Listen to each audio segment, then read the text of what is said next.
Welcome to the show. Hey, thank you very much. And of course, I feel that respect, and I'm grateful to be here. Absolutely. Well, listen, I'm thankful that we were able to make it into a new year and have you back with us. We talked right during the election window, and things went in a direction that we didn't necessarily want them to go, but here we are. You're still moving the Chicago train forward, and kudos to you on a couple things right out of the gate. With regard to getting the budget done. I know that took a lot of work, and you caught a lot of hell for the ways in which you had to approach it, but you still got it across the finish line. So congratulations to you on that, as well as the recent Roseland Health Hub, which is reopening. And that's something that is going to be very needed in that part of the city of Chicago. Talk to us a little bit about both of those items. Yeah, well, definitely the budget process was, one of the most inclusive, collaborative processes that we've ever experienced in the city of Chicago. The number of people who were engaged throughout the duration of 2024, from community meetings going back to last January, all the way up into identifying 11 budget tiers within City Council who represent respective caucuses, as well as ideological positions. To the budget hearings. And, what I'm, most grateful for is that, in this budget, despite the incredible pushback that we got from multiple alders, we did not cut services. There were no furloughs. We did not have to lay off any workers. So all of our city workers, these are our neighbors. These are the people who do the work. We did not have to cut into community safety. But the other thing that I'm actually proud of is that all of our key initiatives that I promised that I would deliver on, we saw the expansion of those services. So, for instance, youth and workforce, 29,000 young people will have summer jobs as a result of this budget. That's the largest, most significant opportunity for paid positions for young people up to the ages of 24, of which some of those individuals are heads of households. We were able to expand our care program, right? And so there are more mental health services that are available citywide, so that when individuals who are experiencing a crisis, a trained professional can show up to offer services and full wraparound services. We've expanded our work to build more affordable homes in the city of Chicago. So very grateful for that. We added resources to support individuals who have experienced domestic violence. The part that I'm also excited about in this budget is that we, appropriated $100 million for violence prevention. 23 organizations will be able to access resources to, help keep our community safe. And then, yes, I'm, very proud of the hard work that we have done to build a better, stronger, safer Chicago. Homicides are down, shootings are down, robberies are down 25%, vehicular carjackings, criminal sexual assault. A lot of work to be done, Chu, but any life that's lost, that's one life too many, and it's the lowest amount of homicides we've had since 2019. And to your point around the mental health clinic, that was a very proud moment for the city of Chicago. Every mayor after Mayor Harold Washington has cut services to mental health, except for my administration. We're the first mayor since Mayor Harold Washington to add behavioral and mental health services, opened up the clinic in the Lower West Side in Pilsen, and then we cut the ribbon in Roseland. And full wraparound services will be available there.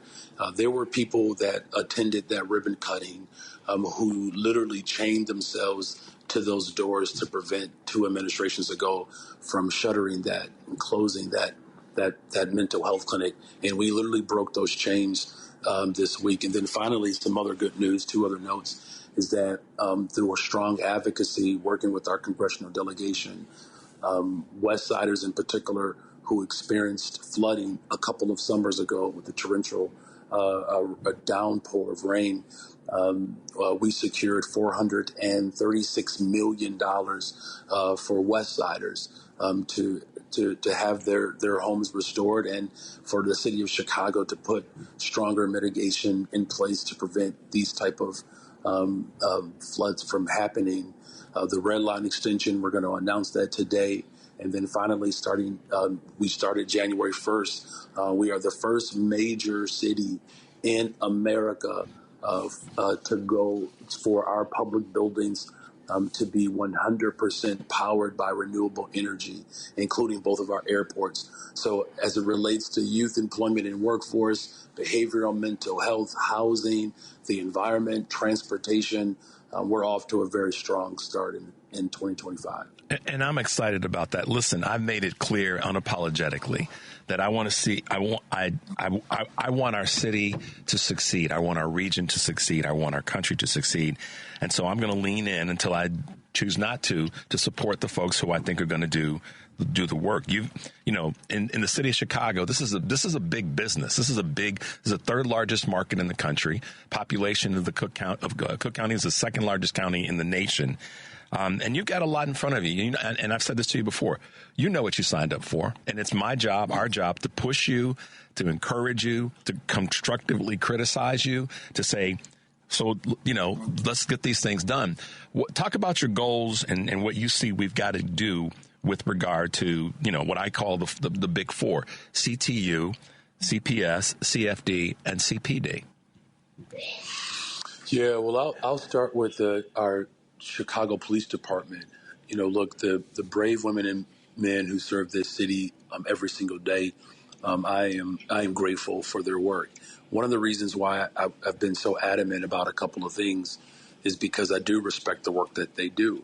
One of the things that I said from the very beginning of my administration that we're going to hire more detectives, and that we would hire 200 more detectives over the course of my first term. Well, we've done that already.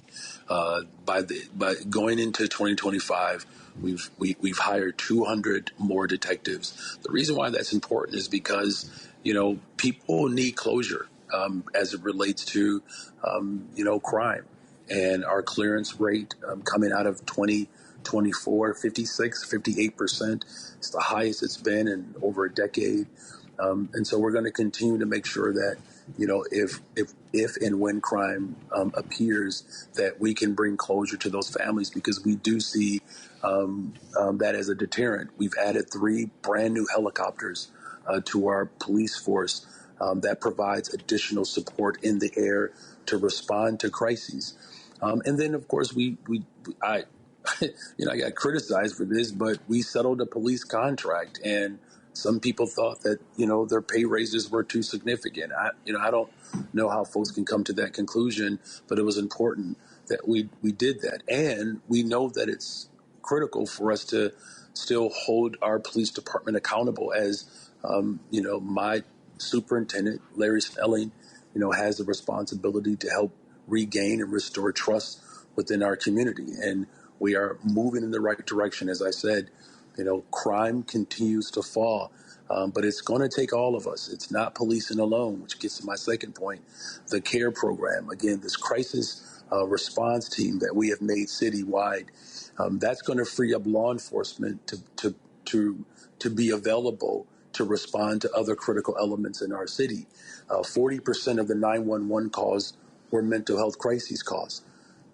37% of the violence in the city happens in 5% of the city. It is hyper concentrated.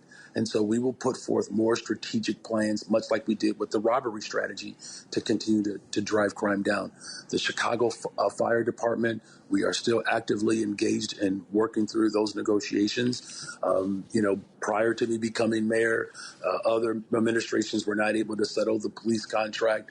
They were not able to settle the firefighters contract. We're going to do that. We're going to make sure that our firefighters get the contract that they deserve as well. And as far as our public schools, look, I'm very proud to the fact that, I'm the first mayor in the history of Chicago to actually fight for an elected representative school board and hold to my commitment, where democracy has been stifled in other places of the country and quite frankly around the world. The city of Chicago, we were able to effectively expand democracy. And so 2026, under, my first term, we will see a fully elected representative school board. I'm also the first mayor in the history of Chicago to actually trust the public schools with my own children. children. No other mayor has actually sent their children to the public schools. My wife and I, we take a lot of pride in that, and we do. And of course, the only mayor that ever having taught. And so I have the unique vantage of seeing the needs of our public schools through the lens of a parent, because I'm one of them, as well as seeing it through the lens of a teacher, because I've been one. And there's nothing more frustrating as a parent than not having the confidence that your local community has, not having the confidence in whether or not your local community will have everything that your child deserves and needs. One of the reasons why my son is a student at Kenwood on the south side of Chicago is because there wasn't a west side school that offered orchestra and soccer. Right? I mean, we didn't even get to the full curriculum. It's just so, because he plays the violin, should he not have that opportunity to be able to experience music? And that's what parents are experiencing. That's the frustration. Yeah. And I think the other thing, too, is, look, as much as, as a proud social studies teacher, it turns out that kids do go to school because they want to participate in extracurricular activity. Sure we do. And so, being on the west side of Chicago, there weren't a lot of spaces where soccer is being promoted. And no disrespect to those other sports, but that's the sport that my son is attracted to. And Kenwood had, better opportunities there. And so bottom line is this contract has to reflect the needs of parents. It also has to reflect the desires and the wishes of educators. And that's really what this work is about. And that's what I'm focused on. So many people want me to, ask you the hard, tough, grizzled questions about things. I'm going to position something this way. As you rewind, and as a grown man, we have to do this if we're being responsible, is to look back and say, what did I say I was going to do? What did I mean to do? What did I do? And how could I have done better? And I have to position it that way with you rather than asking you a specific, why didn't you do this kind of question? Look back with us, Mayor Johnson, and just be real with me because, we're real dudes, and say, okay, what could I have done better? And as I chart forward, how can I make for a better way with my administration and the things that I'm going to do for the city of Chicago? Yeah, it's a great question. I reflect every single day, true. It's just the only way in which I can grow. It's like the natural disposition of someone who is a public educator, right? We do lesson plans. Children do well on assessments and sometimes they don't. And when they don't, the first thing that I think about is what could I have done differently or better to ensure that this child develops all of the skills that they need. Same thing as a parent, when there are, moments of intensity in our home and, we're faced with real life decisions and I have to make a call and that impact, on my wife or my children, was not my intent.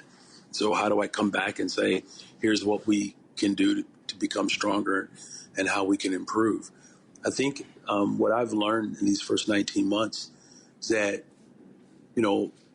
more people are engaged in government and more people have access to a variety of, I'm going to put this loosely, news sources, and maybe I should say information sources, right? Fair enough. Yep. And I believe that, if first of all, if I would have known that my first day in office would have included smoke coming in from wildfires in Canada and, unprecedented rains, the largest rain in, 30 years, and that the governor of Texas would be sending buses from the border as a political attack, I probably would have situated, our first 90 days differently. But I think what my big takeaway from all of that is that there are so many people who want to understand how decisions are made. And there are many people who want to know that they are included in those decisions. And what I believe that I've kind of done a better job at was providing more outlets for information to get to people so they can at least understand those decisions. I don't believe I would have done anything differently in regards of those decisions, right? the choice of letting people sleep on floors in police districts was just not a choice of mine. My moral conviction propelled me to do something about it, and I had the power and the authority to do it. But I know that I have to make myself more available than probably other administrations, just simply because of the times that we live in. I'm going to just say like this, just keeping it, 100. I mean, could you imagine, the Daley administration in this era of information? Yeah, I've been around long enough to know. I'm just going to leave it there, right? And I will too. Listen, the reason that I asked the question that way is because I'm a reflective person, and I don't want to make this about me, but I think a lot of people are.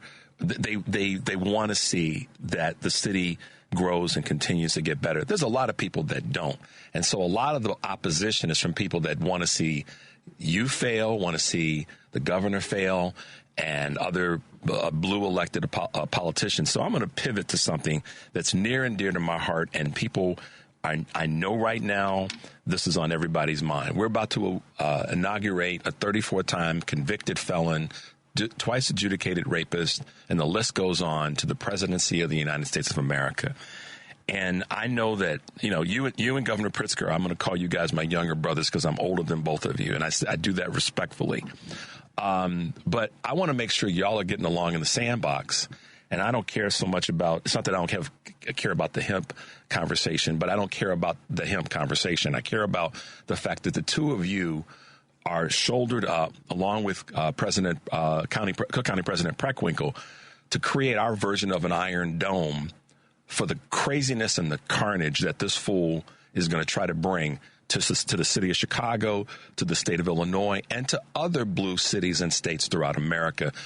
That, to me, is more important, that you three are lined up with all the other folks that you all are working with to make sure that that is minimized as much as we possibly can. Talk to us about that. Yeah, thank you for raising that. That is the most important, I think, component that I hold as mayor of Chicago, and that is working with other principals. And as I mentioned earlier in the conversation, when Governor Abbott used human beings as a means to attack cities politically, the city of Chicago, we rose above those political attacks, even though there were dividing lines around whether or not, we should respond to that mission. We don't get through that without the governor and the county board president. We worked collaboratively to respond to that mission. And as a result of that response, the state and the city continued our collaborative approach to build a one system initiative where we created more beds for families who are experiencing homelessness. It's the first of its kind. 6,800 beds. We bought 3,800 beds, to our city. We could not have done that without working with the state, without working with the governor. The Democratic National Convention. Many people said that. I mean, you heard the the chatter about Mayor Johnson won't be able to handle it. 1968, the whole bit. Well, it wasn't.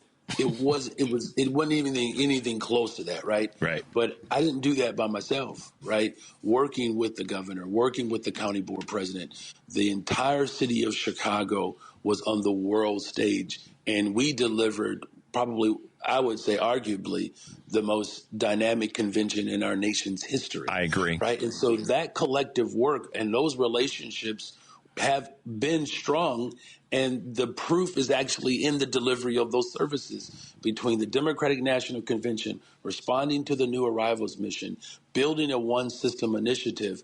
You're absolutely right. The bigger threat to the sensibility of Chicago is knowing that you have an incoming administration that does not believe in public education. He wants to eradicate public education and the entire department. He doesn't believe in science. And so we restore the Department of the Environment.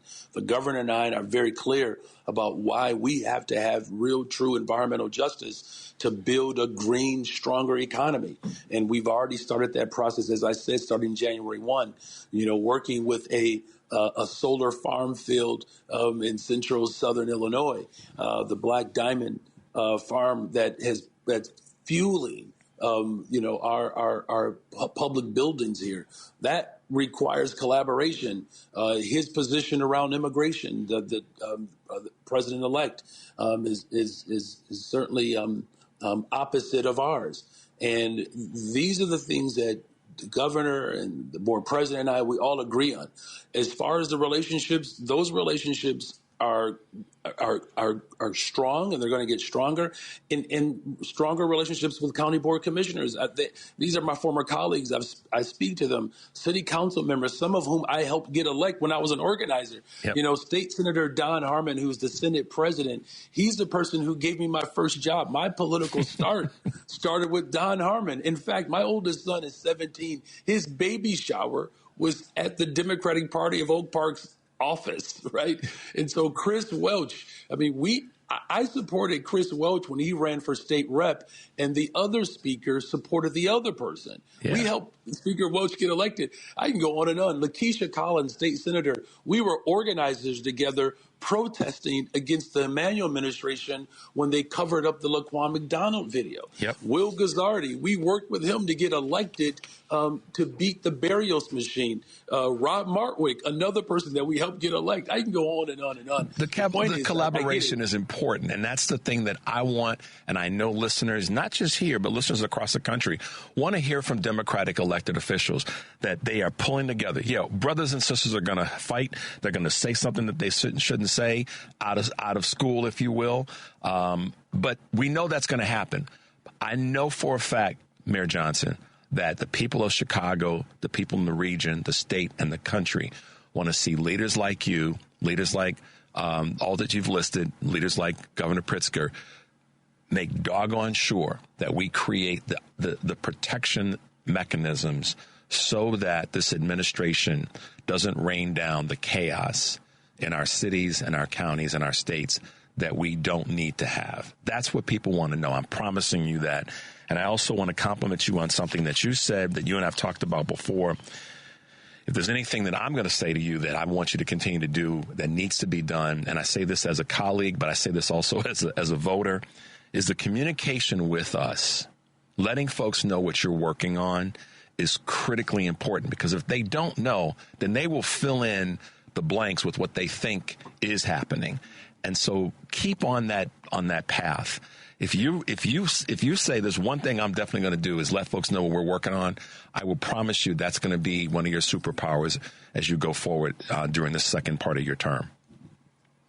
Well, thank you for that. And again, this particular audience, has, a special place in my heart as someone who hosted, a couple of shows on WCPT 8:20 a.m., where the facts still do matter. And having had the opportunity to sit in that seat in the morning, and, the listenership and the audience of WCPT, these progressive voices are critical, and it helped shape my approach towards governance. And I'm giving you my word, with all that we have done in these first, now going into 20 months, and all that we will do and all that we will need to do together. I'm going to make myself more available with all of the assignments that I have to just make sure that people are aware of what we're working on, so that we can get that feedback, that we can take in, those constructive elements that allow for a better, stronger, safer Chicago. Look, I can't tell you how overjoyed I am to come into the new year knowing that 29,000 young people will have an opportunity to work overjoyed, that, almost $500 million we secured to respond to climate crisis, and for families on the west side of Chicago who lost, property, that we can help restore that. I'm overjoyed that we are moving in the direction to provide down payment assistance for families who want to become homeowners, and, again, building more affordable homes. I'm overjoyed by the fact that $20 billion of new investments have come into the city since my time as mayor. Psi Quantum on the southeast side of Chicago, a multi-billion-dollar project in industry, $1 billion investment from Advocate Health to build a hospital on the south side of Chicago, the 1901 project on the west side that's going to expand affordable homes and build out that entire entertainment area by United Center with the Wirtz, and, of course, the Reinsdorf's family, and that we're going to continue to invest in community safety, $100 million more to prevent violence. I want us all to come together to build better, stronger, safer Chicago. And with all of that, I think I guess the one omen that I think we should pay attention to is the fact that in 2025, the Bears are undefeated. So that's a good start to the 2025 year. And I'm thrilled, man. Brandon, Mayor Johnson, Brandon, thank you for being with us, Mayor. I appreciate your humor here at the end, and I'm looking forward to having you back. And I know we got a lot of work to do, and I'm leaning in to do that work with you. So I appreciate you being with us this morning. Thanks so much, Mayor Johnson, for joining Choose You this morning. Have a great day and a great weekend. Thank you. You're welcome, and Happy New Year again to everyone.